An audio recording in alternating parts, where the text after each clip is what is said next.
Hello and welcome everyone. I'm Maloni Bhatt and this is a live session on emotional intelligence. This is part of ET Campus Stars, ET's flagship initiative now in its fifth edition. And the range of what we do is pretty cool, from the search of top engineering student talent, masterclasses to educate and inspire, and bringing thought leadership insights to pinpoint the trends of the future. And this session on emotional intelligence is part of this range of offerings. Now, emotional intelligence or EI is the ability to understand and manage your own emotions and those of the people around you. Understanding emotions and managing them is crucial, especially as we attempt to develop healthy identities, reach our goals, be empathetic and sound when we make decisions. I have with me two guests who will share their views on this topic. I'm very happy to welcome Dr. Shoury Kuttappa, Academic Manager, Directorate of Academic Outreach, Amrita Vishwa Vidyapeetham. Welcome, Dr. Kuttappa. Thank you. Thank you. Pleasure being here. We have with us Raj Shamani. He's the founder of Figuring Out, angel investor, podcaster, and digital content creator. Very good to have you with us here, Raj. Thank you so much for having me here. I'm pretty excited for the session. As are we. Dr. Kuttappa, let's begin with you first. Is everyone emotionally intelligent in managing, perceiving their emotions and that of the others? Or is it something that can be learned and nurtured? EI, emotional intelligence, has always been around. Yeah. I think it's only around 2005 when Mr. Goldman, first name Daniel, came out with this book that it actually got some sort of a focus. But emotional intelligence in its forms have always been present. If you look at the Indian scriptures, the entire episode of Arjuna having a chat with his mentor on the chariot is attributed to lessons in emotional intelligence.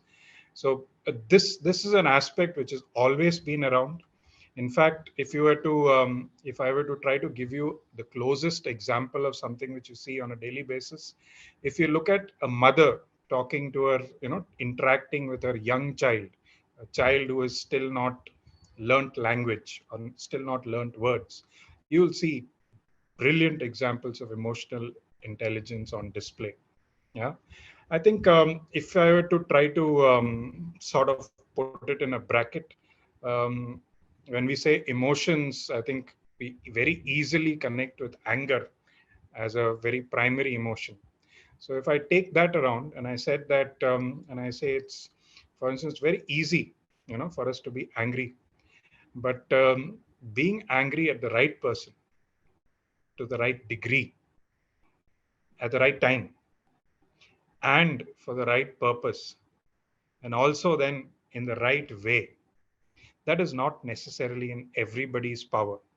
But when I say this, you'll also get a sort of an exposure into the second part of what you're saying, where can this be developed? See, there are ways to build this. You can understand what is the right situation. You can understand what is the right degree.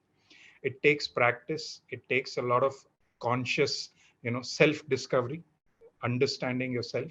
But yes, emotional intelligence can be cultivated and built on the way.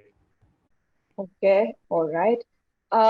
Raj, we'll come to you and taking off from what Dr. Kuttappa has said. You're an entrepreneur. In today's times, hustle culture is lauded, the tenacious pursuit of money, self-promotion, and power.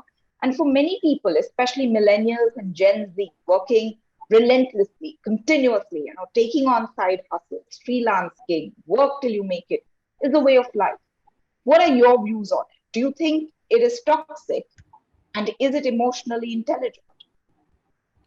It depends on person to person. I wouldn't say that whether it's toxic for everyone and it's really emotionally intelligent for everyone as well. Because so the real question should be, do you really enjoy what you're doing? Because if you're enjoying, it feels like a game. And if it's a game, then you only stop when you are physically and mentally exhausted and you go to sleep and then next morning you want to start again, right? A child never gets bored of playing a cricket or playing something which you really enjoy. So if you really feel that your work is enjoyable, then I don't think there's any problem. Because I've seen so many people, I myself, like I used to work a lot before on certain things which I was not enjoying. And then there was a point where I used to feel burnout.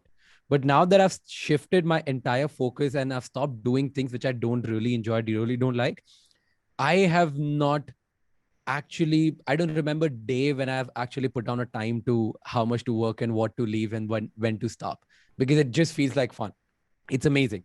So I would say it's very subjective. It's person to person. What really should be, like, people should ask themselves, like, is it taking me closer to where I want to go? And along the way, am I enjoying the process or no?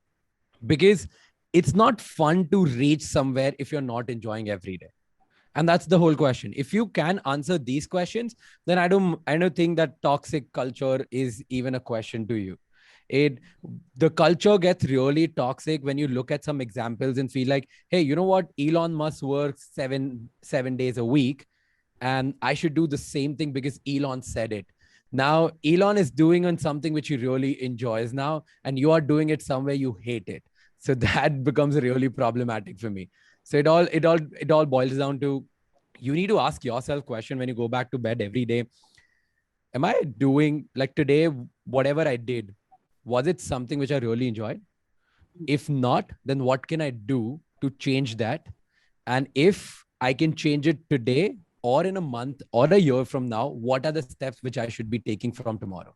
So if you ask these questions, this can actually help you become self-aware, and then you can actually get away from the toxic culture or anything which you're following right. As an entrepreneur, what are your views on emotional intelligence, and have you trained yourself to become more emotionally aware? And how has that helped? I absolutely, I believe, as an entrepreneur, your only job is emotion. It leads to emotional intelligence. Like, you don't have to do hard skills anymore, because at the end of the day, once you start as a solopreneur, that hustle culture, when you start with all of that, then you have to, let's say, for example, um, you have to code. So right now I have to code, I have to build a software. So when I'm starting out, then it's about that. But when you become an entrepreneur, you run a team, then you're handling a team of people who are coding, right? So it now for you, you're not coding, you're handling people.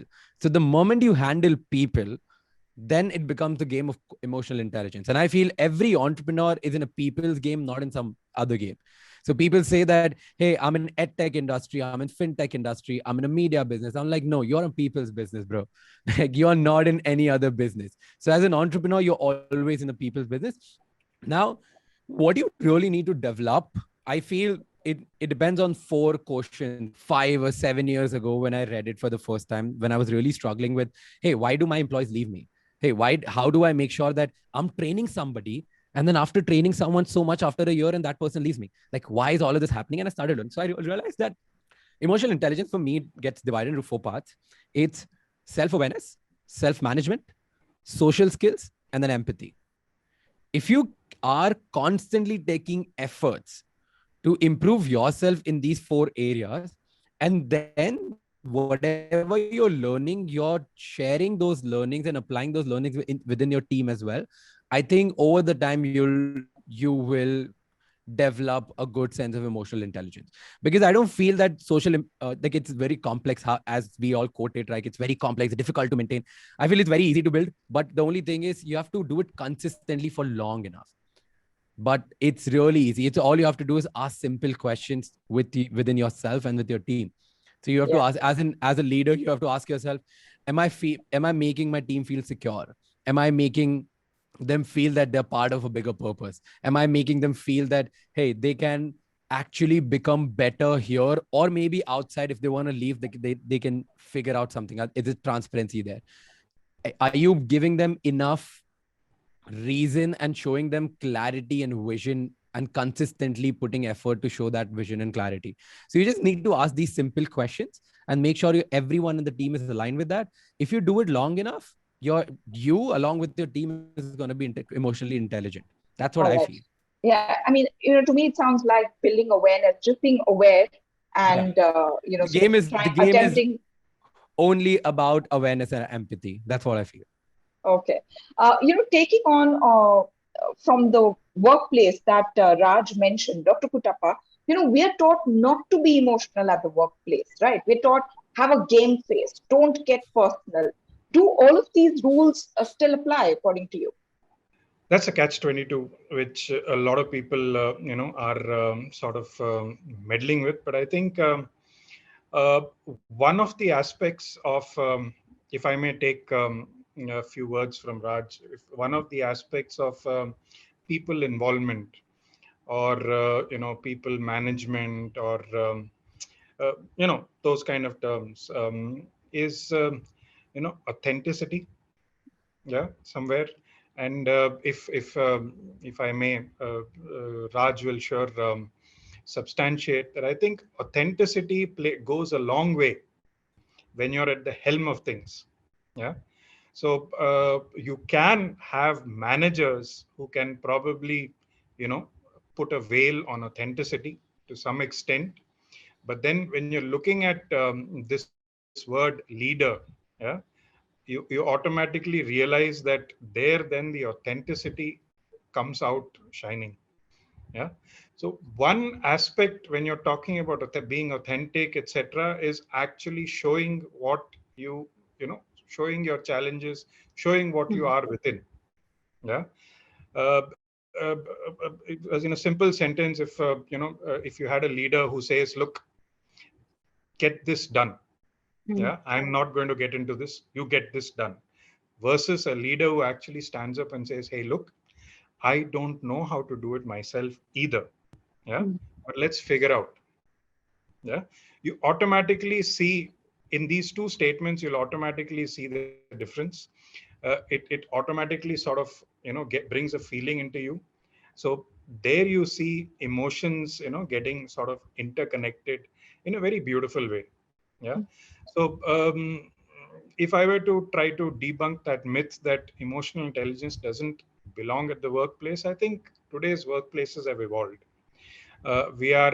We still have organizations which are very patriarchal in nature, where you have a family kind of a setup.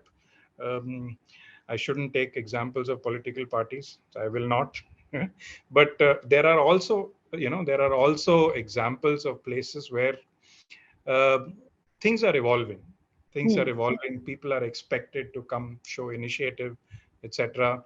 Though we have taken lessons from Henry Fayol's principles of management. I think now we are moving into level two, with his principles of management being the base. Couple of his principles are supportive of this argument that emotions do not belong at the workplace. But then, if you see, nowadays people have begun to acknowledge and see the power of emotions actually at play. If I may, step over the thought that was being raised, and I was really interested how Raj also spoke a little about this. See, emotions are sadly very less understood. I've been part of groups, casual chats, etc. And when people question me on emotions, etc., and we ask them, okay, can you name some emotions? Yeah. Like I said, one thing that will come on top of the list is anger. Then there'll be the opposite of anger, happiness, sad. So you'll get your sad, mad, glad very easily.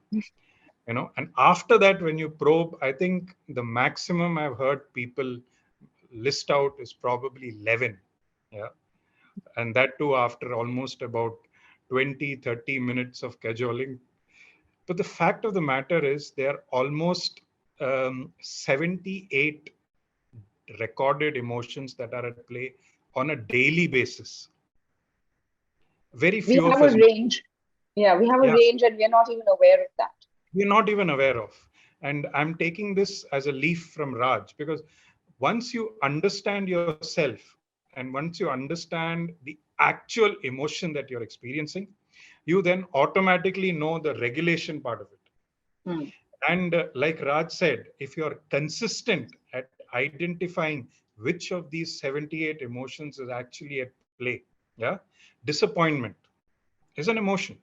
Yeah, it's different from sadness. If I know the difference, if I'm able to self analyze, if I'm able to self assess, Self-diagnosed. Yeah. look, this is what I'm feeling and this is not what it is. Yeah, you automatically get the regulation part of it in place. And then if you're able to do this in a consistent basis, like what Raj said, there you go. Okay. So, linked to that, we've got a lot of questions coming in from all our viewers who are watching. So please keep those questions coming in, those queries coming in. We'll have Dr. Kuttappa and Raj both responding to those queries. So one of them, I have one right here. And this is almost like it's a binary. And I think this is a question that plagues a lot of people. And this question is emotions or work, what should we keep first? So is it a binary, Dr. Kuttappa? Emotions or work? Yes. What should we keep first? I think if you're at, I think Raj has already addressed this. If you're already buried, if you're already passionately involved in your work, then emotion is already in play. Yeah, and if it's the other side of the coin, like for instance, if you're doing coding and you hate coding, then also you have emotions at play. So how do you actually disentangle them? So Um, is a I don't think you can actually disentangle them.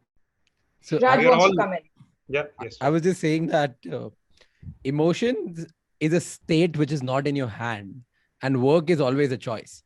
So Yeah.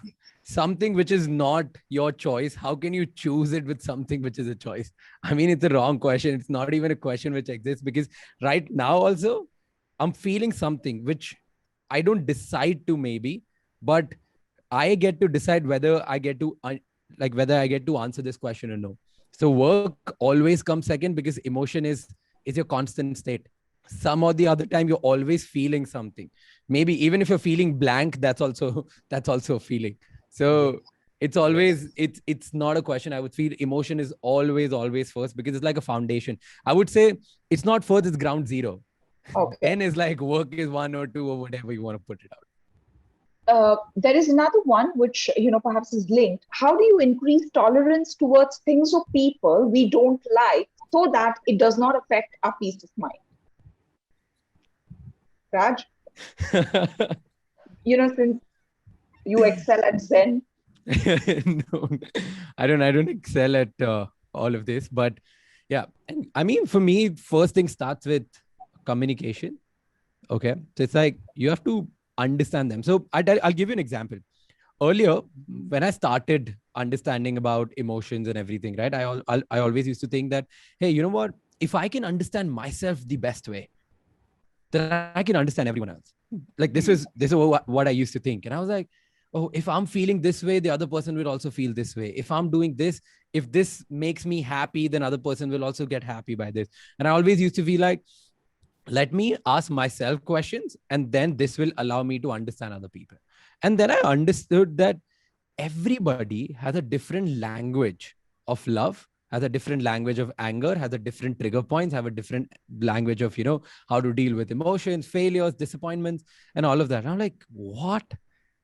I thought everybody is same. So the first thing is, you go there, you ask that person about the certain issues which you feel are issues. You don't directly address the issues. You ask them simple questions so that you get to a point where you can understand them. So first you try to understand them. And then you come to a point that maybe this person will end up liking you, or you will, or maybe not. And then I feel the higher sense of emotional intelligence is understanding that not everybody will like you and you will not like everybody else. So just maintain your proper distance and follow it as per instructions, not try to build a deeper connection. You can be empathetic towards certain people who you don't like, but you don't have to try to do everything possible just to make them like you or you like them. I think that's where it ends up. So you communicate. Once you figure out that, hey, there are possibilities where we can align our things or no, once you figure that out, and then you go either in the same way or in different directions. I think that pretty much answers the question. Okay, so there's another question. It's come from Jainam Rambia. Hi, panelists. I'm a software developer, but I have no idea how to build a team or approach someone to work for me on an idea. How can I learn to do this? Now, this is linked to a question that I have. This is if your work is primarily about dealing with data and ideas rather than people and feelings, how advantageous is it to be skilled in reading and regulating emotions? Because if your job is to fix car or balance numbers in a spreadsheet, won't paying attention to emotions distract you from working efficiently and effectively? Dr. Kuttappa? Um, Miloni, I think, see, the question has a biased premise Hmm. in it, where I believe that emotion only involves, or only comes into play when there is or when there's somebody else present. Yeah, emotions are also in play when there's nobody present, like what Raj just indicated. You can be sitting quietly in a room and also going through emotions. You can be sitting quietly in a workshop or a shop floor, or a factory floor, tightening screws on a wheel and still be going through emotions. And it is, for instance, while I'm sitting here now, at least before I was sitting here, I was wondering what my wife would expect, me to be doing later in the evening so that I get a good dinner. Now, if now those are things which will also play on me and will be a factor on how well I can deliver, or how well, if I were tightening screws now, how well I'm focused on it, so on and so forth. So, like Raj listed out, the first two premises of Daniel Goleman's concept actually deals with self. It's about self-awareness. And he spoke a lot about how us knowing how we are feeling can actually be productive or detrimental to the tasks we are doing. So if I have then removed that aspect of it, where you say that, look, if I'm sitting and coding all day, how are emotions impacting me? See, the more you understand your emotions, the more effective, or the more systemized you are at your own singular work, if I may call it. So that's what I would want to add on this. Okay. We have another question. How do you identify a critical blind spot in oneself? So I have a simple system for that. Okay. Every night when I go to the bed, I ask myself, what were the things I did wrong today? Was I procrastinating something? Did I waste my time too much on something? Did I was I angry? Did I not talk to my mom nicely? Like everything. I asked just myself like random question. What was that one thing which I did wrong today? It might not be something which I really like to actually address, but I try to address that. And then I just make myself a promise that, hey, this one thing, maybe I did, let's say 10 things wrong today, but I'd only point out one. And then I make myself a promise that tomorrow I'm not going to repeat this one thing. And then when you do that constantly over a year of period of time, then you'll realize that you've become actually much better person. Obviously, not every day you can eradicate one mistake, but if you do that constantly and you'll figure out a pattern that, hey, in last 6 months, I was getting angry at, for example, my brother. This has came up at least 30 times. So I really need to work on this. So that's how you identify your blind spots. Like you every day I ask myself a question. I have a big wall in front of my bed, and it's a writable wall. So I ask myself plus and minus. So I just write down, what did I do good today? What did I do wrong today? So whatever I did good today, I'm going to do it again tomorrow. Whatever I did wrong today, I'm not going to repeat it. That's how you identify blind spots if it's about understanding oneself. Okay. Okay. If I may add, is Sure, sure. it's a very beautiful system of actually looking into the mirror. Yeah, not just a reflective mirror, for instance, but a proverbial mirror, if I may say. A very, very beautiful system that Raj has shown us. See, if I stand in front of the mirror, I look at the mirror. The mirror could give me inputs. Yeah, it could probably tell me, hey, look, I have a belly growing. Yeah, it'll show me, it'll show me the things. The how to convert that into action then is left upon myself. Yeah, whether I want to get up in the morning and take a run for about 3 kilometers, or whether I want to stay in bed, continue to see what the mirror tells me, and then continue to go like this. That's a choice that is left onto me. Yeah. And the second very beautiful thing which Raj indicated is the ability to identify patterns. When you're dealing with emotions, this thing is a sort of a make and break kind of a aspect, where you see a couple of times, you see something which you're doing a couple of times, and then you identify the pattern. Yeah. And you segregate it based on the pattern that you've identified. Very true. Very true. Okay. We have another question. This is from Amandeep Kaur Chawla. And the question is, I've been leading teams in various domains for almost 3 years, but now I'm facing some problems. I'm empathetic and caring with my team, but I'm facing issues with them. They've stopped responding to me or listening to me. How do I tackle this? I'm just a fourth year student. Okay. So in Go my on. Go on. Raj, go on. okay. So in my experience, whenever I've seen that when your team doesn't respond to you, doesn't reply to you, okay, it's usually a problem of three things. One is accountability, that you have not filled the sense of ownership in everyone else and along with yourself. Second is setting the example. They say your team is a reflection of you.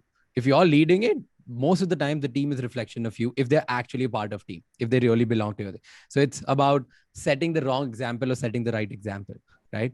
And the third thing which really stands out for me is when your team feels like they're stuck, that is the time when actually things go south. When they feel that they don't see a clear roadmap or growth map to get ahead, when they feel that if I do this, this might not be as necessary or help me in growth, when they feel that I'm stuck, I'm not going to learn anything from this team or from the leader, when this sense of being stuck and not learning anymore comes in the picture, I think team starts responding in a different way. So you need to They identify. switch off. They switch off. So because when will a person not respond, like in real life also, forget work, when will the other person not respond to you? When they feel that you're not as important, when they feel that maybe whatever they say or whatever they do is not as relevant, or maybe when they feel that, hey, I don't feel that it's going to help anyone, right? Or there's no fourth or fifth reason, like in majority, like 90% of the cases. So you need to solve that out. So if you solve these three problems, then I think your team's gonna be really, really better. That's what I feel. So if I put in actionable tips, then give them a clear roadmap, make sure that you're upgrading yourself every day so that team learns from you, that nobody feels stuck, nobody feels that, hey, they've loved everything, they still keep learning from you. And the third is give them a sense of clear set of roles and responsibilities and opportunities so that they feel a sense of ownership and they know where they're going. Okay. Okay, Amandeep, I hope that answers your question. Now, we had a poll, Raj, when we started, and I think a poll question was, how easy is it for you to say no? And I've got the results with me. How easy is it for you to say no? We have 35% who said it's easy. It's difficult for me to say no. It's 43%. I'm unsure. It's 22%. What do you make of this, Dr. Kuttappa? I think having worked, if I may sort of go into a background a little bit first before I actually get into it. Having worked with different kinds of cultures across the globe, I think your poll results kind of indicates what is typical, here in our country, because we come from this age-old, tradition of humble, like Atiti Devo Bhava, and elders are in some cases elders are treated as gods, and so on and so forth. So I think the poll responses are very atypical to what most of us feel and go through. If you had taken a similar poll, for instance, in Denmark, yeah, we would have probably be looking at very close to the opposite side of the spectrum, yeah, where the Danish culture sort of talks about feedback as a very direct tool to build, a relationship. For instance, today morning, if I had got somebody who had invited me for a birthday party at 4 p.m., I would have probably nodded my head, yeah, and then very conveniently at around 12:30 in the afternoon, I would have sent a small text message saying that, some uncontrollable events have come up and I will not be able to make it, even though I was probably aware that I should be here yesterday itself. Yeah. So I'm just stating an example of the obvious. I've seen a lot of times where people actually grapple with that, the ability to stand up and say no. Add this is now where I'm talking about me and probably a friend. Yeah. Somebody like a Maloney, if she had asked me, look, can you join half an hour before? I would have been that much more easier for me to say no, because we don't have a stake involved, or the stake involved is not that much. But when you look at situations where there's a boss involved, or there is a spouse involved, so then when the stakes are involved, the entire game changes. So if I were to then prescribe, it's not right to be prescriptive because these things are very individual in nature. But if I were to, sort of indicate a way out, it's probably data, and data. Data or facts usually help, to get out of the loop. Even I'm guilty of sometimes where I just nod my head and say yes, and then offer my data meekly, maybe after 3 hours. Yeah.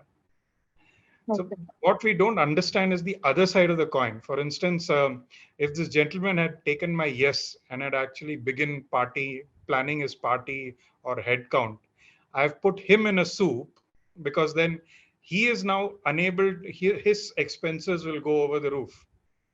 Yeah.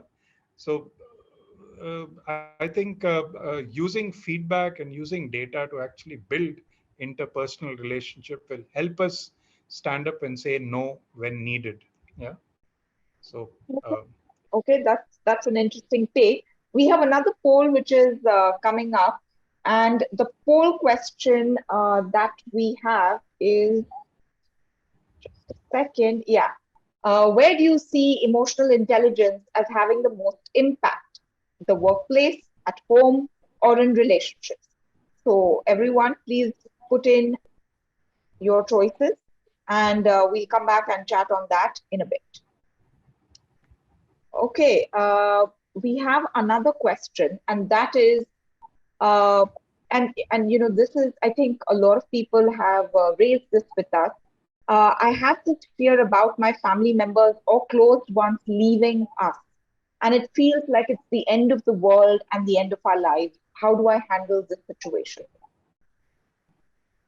And there's another one which is linked, which says, how do I handle a work-life balance while dealing with grief and with healing?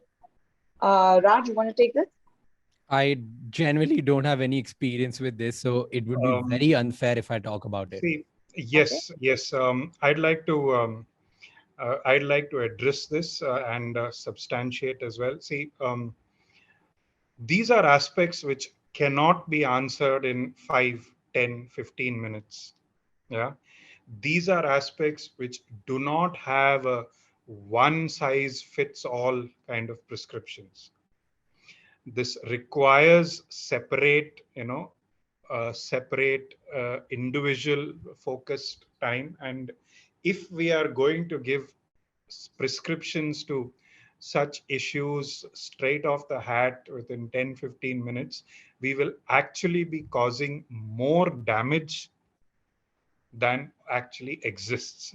So I'm in a very clinical sort of a fashion. I think there is more diagnosis that needs to be administered before we actually look at how to so what is the answer for this? Yeah, there are several aspects which come into play here. um, we very easily we sort of attribute everything to something called as depression, and then we say, okay, there's depression, and depression can have a one size fit all kind of a solution. But friends, we need to understand that, see, depression is a clinical term, and it needs a lot of diagnosis before you actually say that somebody is depressed. Yeah, there are a lot of stages before you actually reach depression, and these stages are often ignored. So I would really, try to substantiate that we do not. We indicate that. Having said that, some of the battles which we encounter in our lives turn out to be battles because somewhere we do not have our priorities listed out. Yeah, somewhere we do not have, see, what's important to me. Somewhere we do not have the, see, what is it that I'm passionate about. When we have things like, what is it that I'm passionate about, what is important to me, what are my life-giving forces in my life, what are my key strengths, what are my life-giving forces. When I have these things listed, when I have these things established, I can then make an informed decision on what are the things that are my self-limiting beliefs that I can actually ignore. Yeah, what are the things that are weighing me down that I can actually take a step back from. So if without listing out the strengths, or like what Raj began with, very beautifully, he said the importance of knowing where I want to go. Without having that, or without having a clear picture of that, I can't really sit down and say what is the right vehicle that will take me there, or what are the things that I can leave behind. Yeah, so I think one of the ways to address these sort of thoughts is identifying your life-giving forces in you, and then also identifying what are the self-limiting factors. So if these things are identified, this will help us give us a clear picture. But please, I would like to end or close this by again indicating that we cannot have a one size fits all kind of an approach to issues like these. They need to be they're all very clinical in nature. They need a step by step approach which exists across. Yeah. So Okay. Okay. Dr. Kuttappa, is emotional intelligence linked to self-esteem? We're getting a lot of questions and queries about it. Some of them saying, how to develop self-esteem. I have low self-esteem, and, I don't know how to manage it with my friends and family, and my family does not listen to me and things like that. I just wanted to, like, for me, life is pretty simple, right? So I've been hearing this since very long time. You must be traveling in plane, right? Apna mask pehen lo, dusro ko mask pehnane se pehle wala type. So I feel that stands out for me, because if you are not really confident about yourself and you don't have a sense of purpose, if you don't know what you're doing, how can you instill that in other people? How can you manage other people? Because if you are emotionally empty and you don't know whether you're emotionally intelligent or no, like, how can you actually manage other people as well? Right? Because as long as I understand, for me, emotional intelligence is understanding yourself and then understanding other people who are working with you or maybe around you.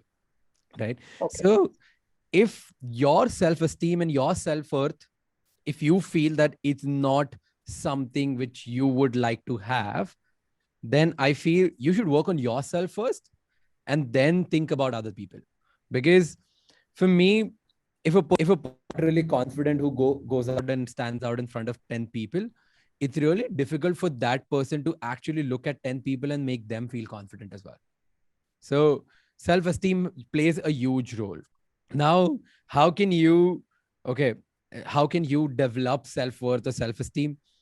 First is, which is very cliche, which I'm going to say, is stop looking at other people and deciding that your self-esteem relates to them.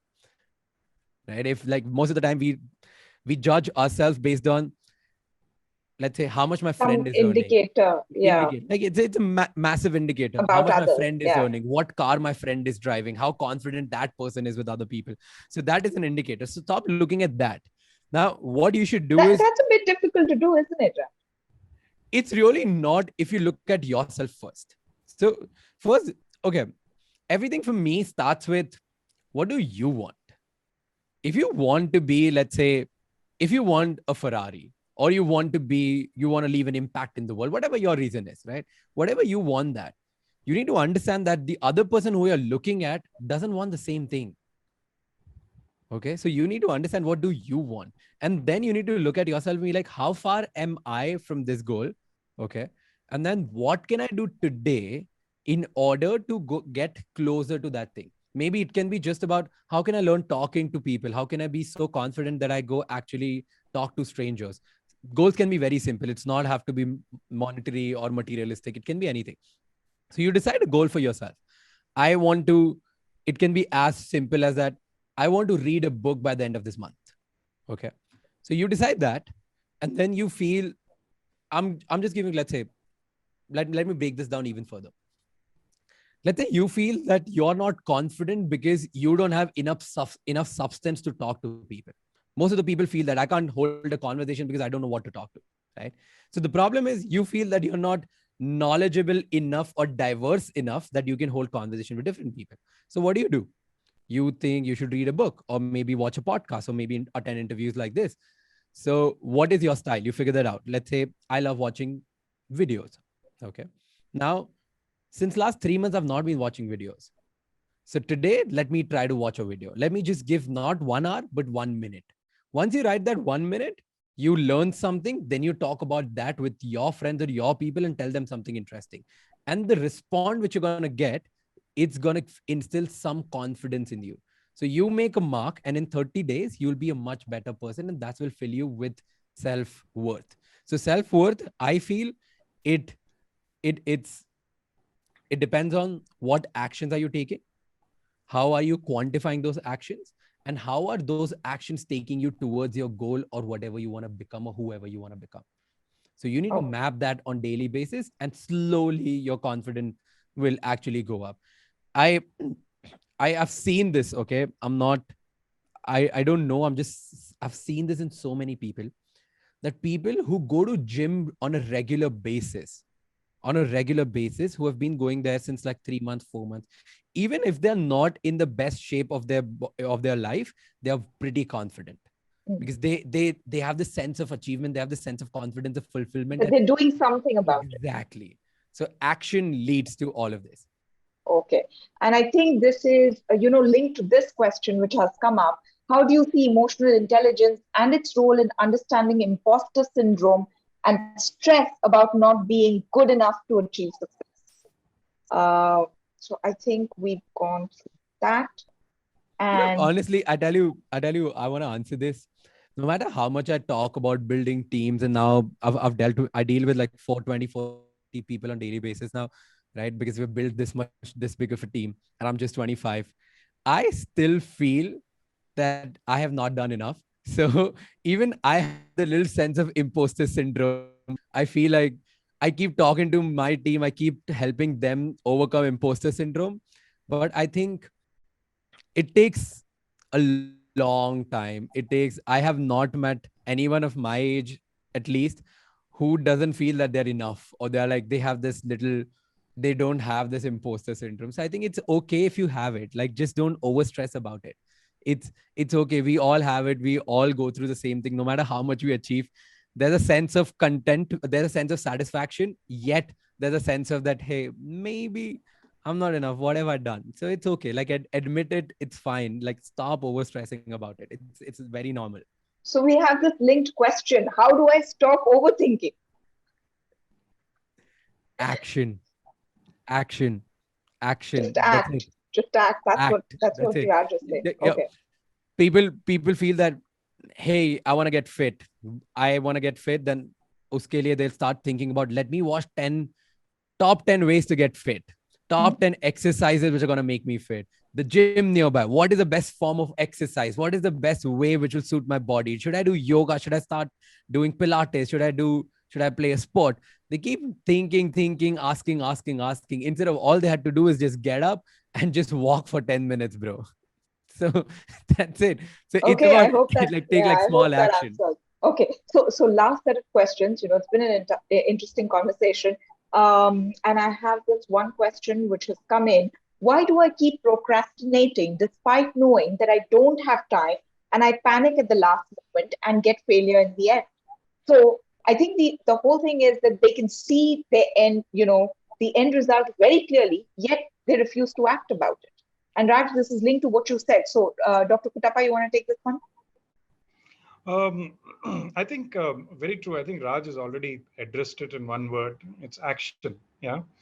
Often there is a small concept that exists in psychology where you talk about the procrastination cycle.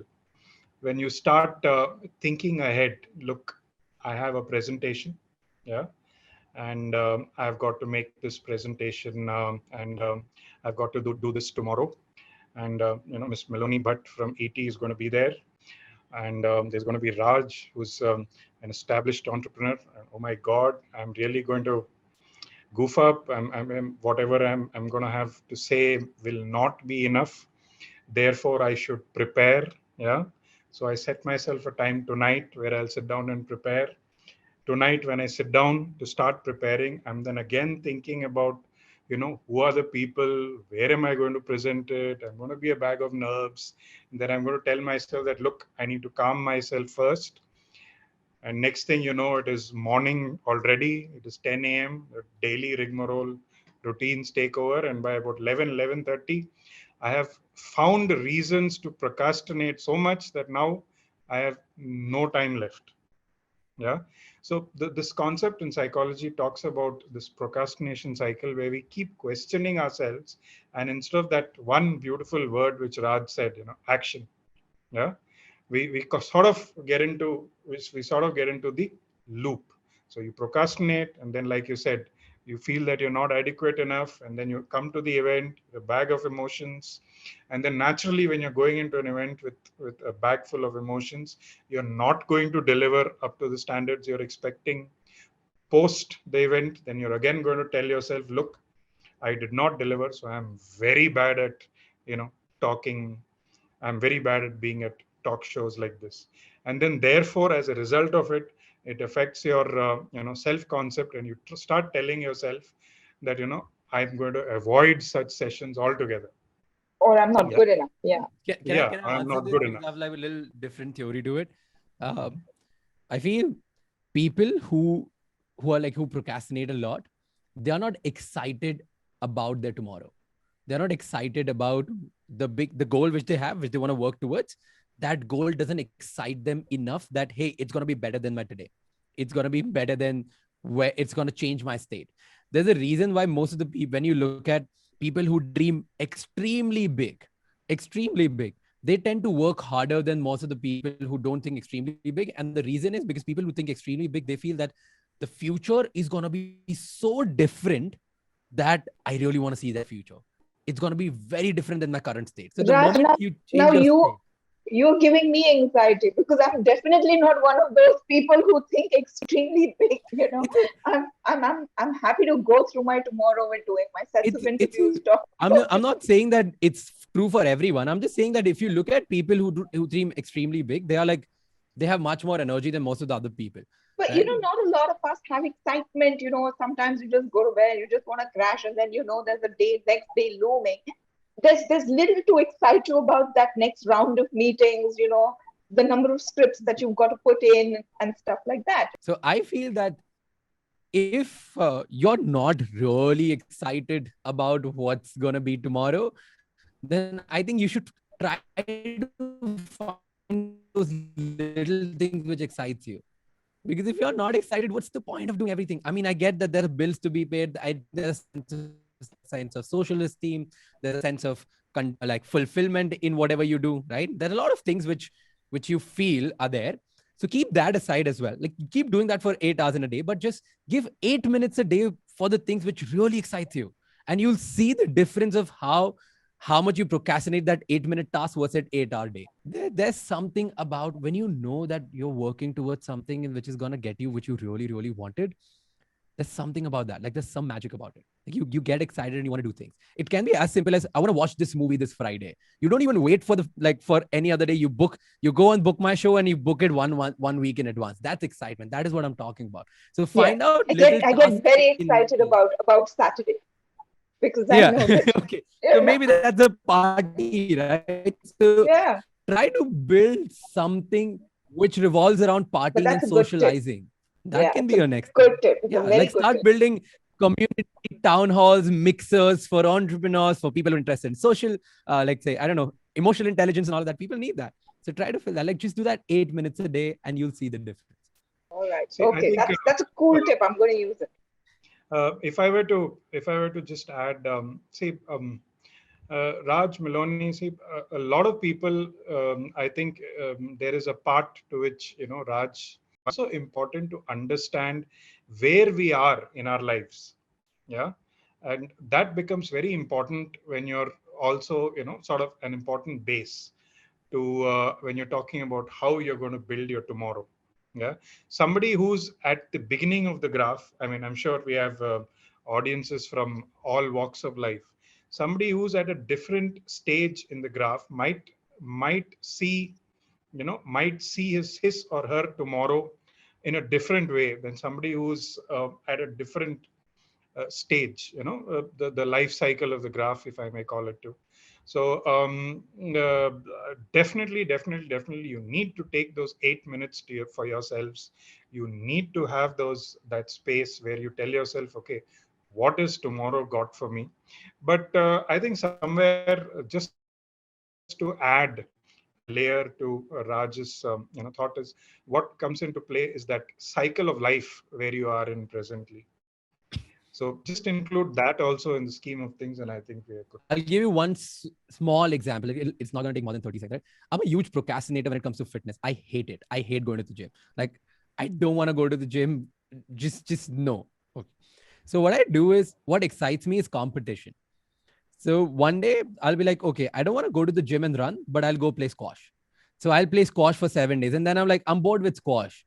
Now let me go play table tennis. I'm bored with table tennis. I'll go play football. I'm bored with football. Let me cycle. I'm bored with that. Let me just now go to the gym. So I try to challenge myself with different sports because I love that. And then that acts for me as a way to uh, get in line with my fitness goals. So find out what excites you, and then fitness also wouldn't be like fitness because I hate going to the gym, but when I play sports, it's really fun. So I keep changing my sports every day, and that's what excites me. It's a great tip. I just want to go through the poll question that we had out and the results for that. And we're running out of time, so we're going to end this session pretty soon. So the poll question that we had was, where do you see emotional intelligence as having the most impact? And the responses to those are: at the workplace, 36% of the people have said that; at home, 14%; and in relationships, 50% people have said that they see emotional intelligence as having the most impact in relationships. I feel that Uh, would have been the last option as well in life. in life. Okay. Okay. There was a reason why we didn't put it in all. But Dr. Kuttappa, you want to unpack this for us? The responses and what are they indicative of? And I think I see roots to this, like how we began. There are one of the reasons why the poll is as it is because we've sort of missed actually, catching where all emotional intelligence actually has its play. For instance, if you look at the example that I shared in the beginning, where you watch a mother interacting with a child who is less than a year old, you know, the child hasn't developed his or her language skills, and his actions are also very basic in nature. But you'll see the mother can, over a month or two, the mother can actually distinguish, understand what is the child saying, and you'll see that, the mother will be able to figure it out like very easily. So you see, there are a lot of aspects in our lives, a lot of spheres in our lives where you see emotional intelligence at play, which is not recognized or is not given, the terminology. Because see, we had this book come in 2005, but very little of us, very few of us actually went into the aspect that emotional intelligence was a concept that was coined in 1970. We've not been able to identify it in other aspects. Then, having said that, one of the reasons why relationships is rated so high, I'm actually surprised. It is only 50%. I would have said it would be much higher, because that's how we are. Every aspect of us involves a relationship. Every other aspect that is not work can be easily classified as a relationship. Some aspects we understand and we recognize as a relationship. For instance, a spouse kind of a relationship, or a peers, or you have your siblings, that's a recognized relationship. There are also several other relationships that are not recognized. For instance, just before I started this conversation, there was somebody at the door. Yeah, he was a delivery person. I did not recognize that relationship. But the fact that if I just give him a smile when I receive the package versus, just grumpily pull it out of his hand, has an impact on him as well. Yeah. So I think there you go. That's how I see this poll. Okay. Last words from you, Raj. I've said enough. I don't think that there's a lot to say. I would like, in the end, I would just want to talk about two things. One is, every night before you go to bed, ask yourself this question that, hey, what did I do right today and what did I do wrong today? And try to improve on that.